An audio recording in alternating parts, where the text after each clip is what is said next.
These are the top 10 things to see in Peru.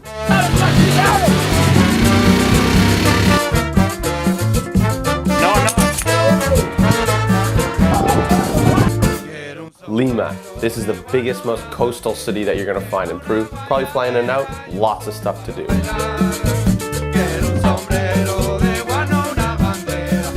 Arequipa, 2,300 meters in elevation. Its religious, colonial, and Republican architectural styles blend the European and native characteristics. Ollantaytambo is another old Incan city. In my opinion, it was as cool or even cooler than Machu Picchu. It's got these giant boulders again, which don't make sense how they got there and how they were carved out of a mountain and spliced together so perfectly. Not as tightly ran security there as Machu Picchu, so you can actually run around and parkour things and go places. Some Inca ruins, and in Peru, supposedly there's a giant group of young girls that know who we are. Probably follow us on SFC. We're gonna go give them some swag. This is surreal. That's so funny. Lake Titicaca, the highest navigational lake in the world. It is in the Andes and borders Peru and Bolivia, and you will likely go through the city of Puno to get to the lake. Tequila and the Reed Islands. In Lake Titicaca, they have these reeds that grow naturally, and people actually make islands to live on out of these reeds. You can also eat these reeds. On these islands, the Reed Islands, you can get a stamp saying that you've been to Lake Titicaca in your passport.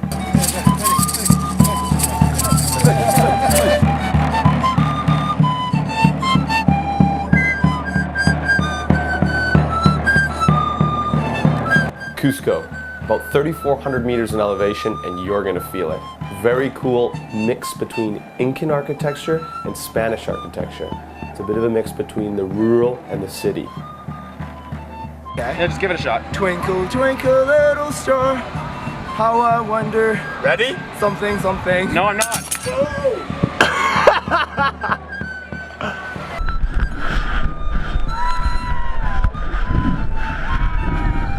Sacsay woman, not sexy woman.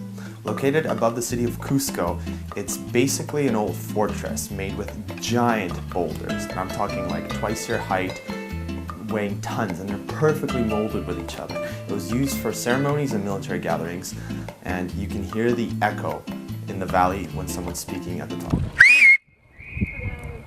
Wow! Colca Canyon. It's home of the Colca River, and it's basically the Grand Canyon of southern Peru, only twice as deep. It's very windy, very cold. Big vultures, wingspan of 3+ meters. They weigh about 25 to 30 pounds each. They're flying over here now.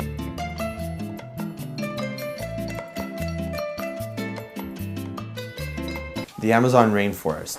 When we first came in, we went through an industrial city, and it was a little disappointing to see how all the mining is affecting the area. But then we took a 3-hour boat up north, and we were literally in the middle of the jungle.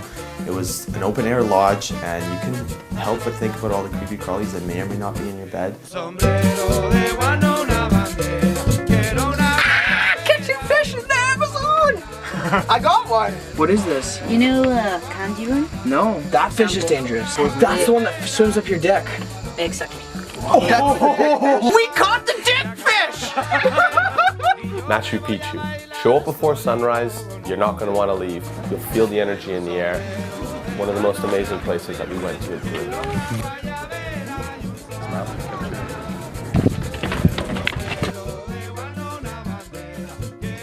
So we had a bit of a spill in Peru. Our friend was biking and he broke his leg pretty good. Subscribe to our channel right now, and please watch our travel episode over here. So we're going downhill biking, and I was a little bit ahead of the pack, and not long after that I hear this crash behind me. So I get there, and sure enough, it's my buddy Arjun, and he's lying on the ground. He seems to be in okay shape, except his leg is going one way and his foot is kind of going the other way. Really, really gross to see. Luckily he had a sock on to kind of cover the bulb of bone that was sticking out funny. So next thing you know, we've got a cab coming. He's in sincere pain after the adrenaline starts to wear off. All the roads happen to be cobblestone, so as we're driving along on the taxi, it's kind of like boom, boom, boom, boom, boom, boom, boom, boom. Cobblestone streets of Peru. Just writhing in pain on the back. Russia doesn't want to see it because it's really rough and whatever, so I'm sitting in the back holding his mangled leg and ankle in my hands, trying to comfort him. Oh, it's okay, man, we're almost there, we're gonna get there. They've got the best doctors here in this crazy country. Needless to say, his leg was busted. They went, grabbed it, didn't say anything, no anesthetics, no nothing, they just went. Okay, yeah.